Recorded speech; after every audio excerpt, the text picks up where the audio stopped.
Welcome everyone, Costin here on Serious Gaming with the discussion about Wildstar, which at the beginning of this month went free to play, and I just want to talk about my thoughts on the game. Because I played it when it originally came out, played it for several months, came back recently just to see it out, and well, there's just not much good to say here. In terms of a free-to-play model, they did a pretty good job as far as I'm concerned. There's certain limitations, but it's not stuff that really affects you in a major way.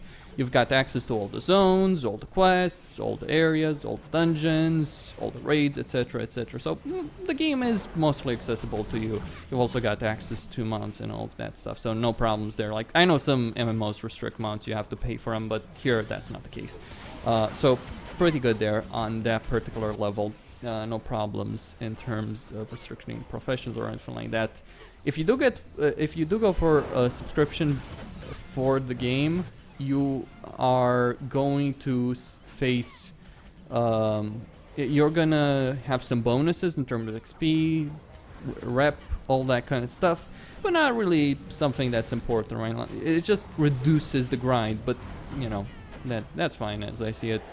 The level of grinding by default is okay. Like, that's the default one. They just made it easier if you have a subscription. On top of that, you get increased auctions because you have limited auction house bids. You've only got free. You can increase it via the store. You can buy increased slots, or you can get rewards to increase that, or you can get the subscription to increase that from free to 30. So that's just how that goes. You've also got limitations in terms of the social aspect, like guilds, war plots, which are custom made 40v40 battlegrounds, and circles, which are kind of like guilds but not quite. You can join as many as you want, and you're limited to one by default to the free-to-play, but it's pretty easy to unlock that. You will need to spend money for this, but it's really not that difficult. You can't create guilds, you can't create arena teams, you can't create war plot teams, so that's the limitation there. You can't create circles either, and you can only join one circle. Not really all that bad. Free-to-play model's pretty good. There's free currencies, there's omnibits, which you earn through in-game play, there's endcoins, which you spend real money on, and then there's cosmic points, which you gain by spending endcoins, by spending real money, or by buying cred, which is a subscription model. Like, it's their method of fighting gold sellers. You buy cred with real money, and then you sell it in game, and someone can buy it with in-game currency to extend their game time to get a subscription.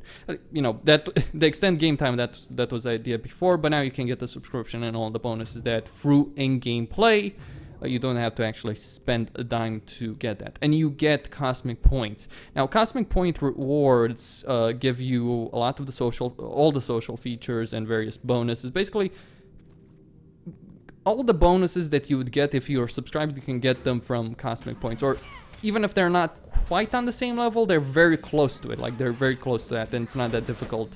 I bought the game when it came out, and I was subscribed, what, 3 months in total? A free month that came with the game, and then 2 months that I got with in-game cred. Didn't spend the dime in terms of a subscription, and I got a lot of bonuses. Like, I got to tier 4 because there's 6 tiers of rewards with cosmic points. I got to tier 4, and I basically got most of the rewards that weren't cosmetic. There's plenty of cosmetic rewards, but I don't care about that. But I got most of the bonus XP, all that stuff that you'd want, right? The only two things I didn't get were extra points for challenges. There's challenges in the game that have their own point system, and extra points for omnibus, like the rate at which I earn omnibits. Though there's a weekly cap with omnibits. Omnibits through regular gameplay, you get that weekly cap of about, what, 120, 110.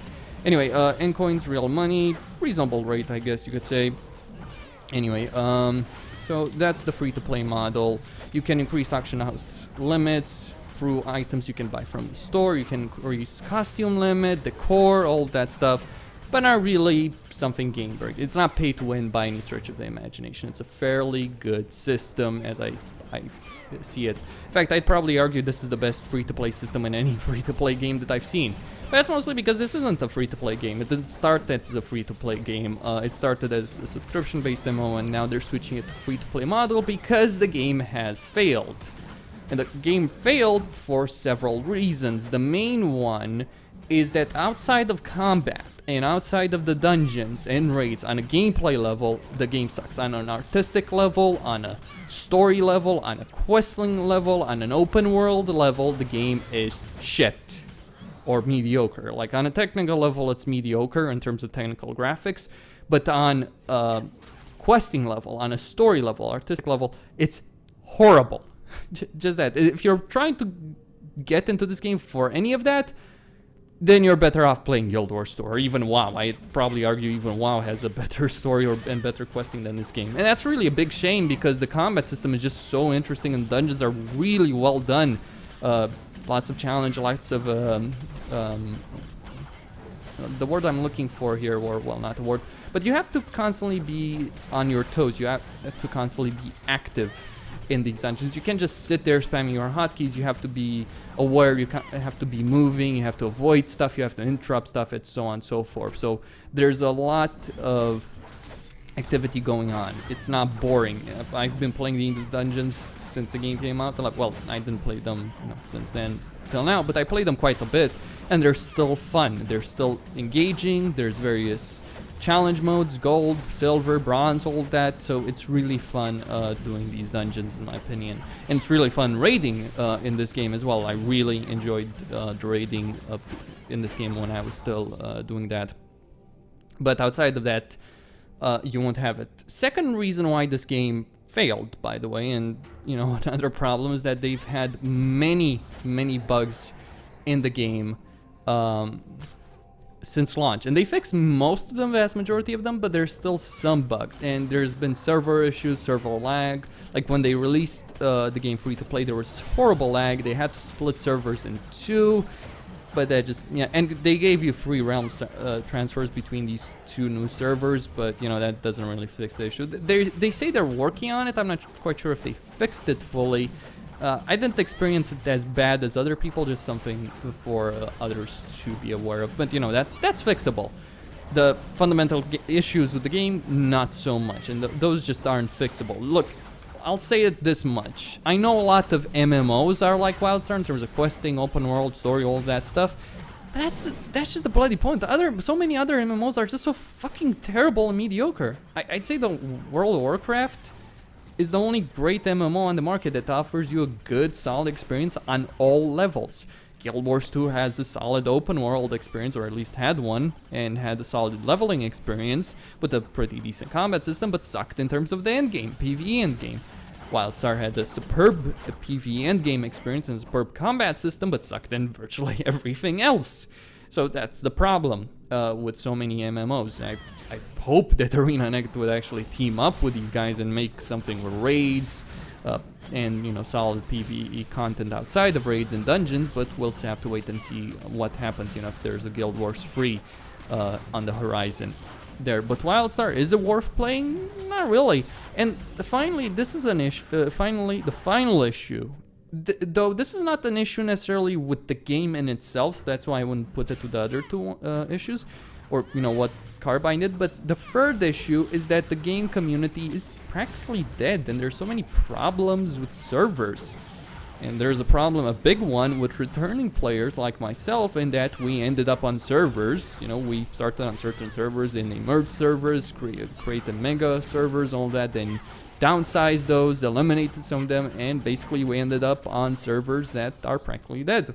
Right now in Europe, for instance, there's only 2 servers for all languages, by the way, Italians, French, all that, Germans, all that, all on the same servers.